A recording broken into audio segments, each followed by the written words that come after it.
গতকাল রাতে সীমান্তবর্তী এলাকায় বিভিন্ন টিম কাজ করেছে আমরা এই চোরাচালান প্রতিরোধে। সেই অপারেশনের মাধ্যমে আমরা একটা বড় চালান আজকে ধরতে পেরেছি। এখানে আপনারা দেখতে পেরেছেন যে অভিনব উপায়ে একটা ট্রাকের ভিতরে তারা যারা চোরাচালানি করে তারা বিভিন্ন ক্লবজি ক্রিম, ফেস ওয়াশ এই ধরনের কসমেটিক্স আইটেম মূলত এখানে আছে। আর এছাড়াও সীমান্তবর্তী এলাকায় আমাদের ভারতীয় বিভিন্ন শাড়ি, চিনি, বাংলাদেশ থেকে পাচার হওয়া শিং মাছ এই আইটেমগুলো আমরা গতকাল রাতে জব্দ করেছি। বিশেষত এই আইটেমটার ব্যাপারে আমরা গতকাল রাতে আমাদের টিম অনেক পরিশ্রম করেছে। গোপন সংবাদের ভিত্তিতে আমরা চেষ্টা করেছি যে এই চোরাচালানটা আটক করার জন্য। টানা সপ্তমবারের মতো বেস্ট টিস্যু পেপার ব্র্যান্ড হিসেবে স্বীকৃতি পেয়েছে বসুন্ধরা টিস্যু। তারা অনেক কায়দা ফলো করেছে।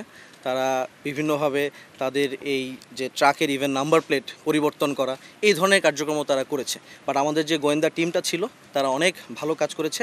শুধু তাই নয়, আমরা বেসিক্যালি এই অপারেশনটা মূলত একটা যৌথ অপারেশন ছিল সেনাবাহিনীর সাথে।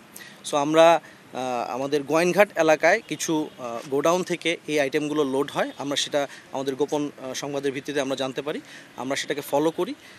ফলো করার পর প্রথমত আমরা একবার টার্গেট মিস করি, কারণ ওইটা আবার আমাদের চোখে ফাঁকি দিয়ে তারা নাম্বার প্লেট চেঞ্জ করেও এটা চলে যায়। পরবর্তীতে আমরা আমাদের গোয়েন্দা নজরদারি বাড়িয়ে আমরা এটা সেনাবাহিনীর সহায়তায় হরিপুর নামক এলাকায় ওই জায়গাতে আমরা এই চালানটা আটক করতে সক্ষম হই।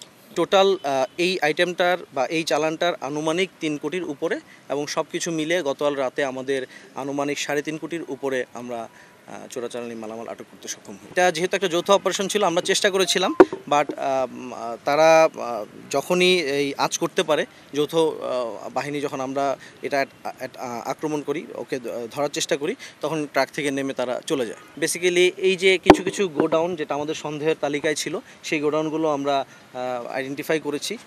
এর আগেও আমরা এইগুলো আমাদের নজরদারিতে ছিল এবং আমরা এগুলো আইডেন্টিফাই করে রেখেছি। ভবিষ্যতে আমরা এই জিনিসটা খেয়াল রাখবো।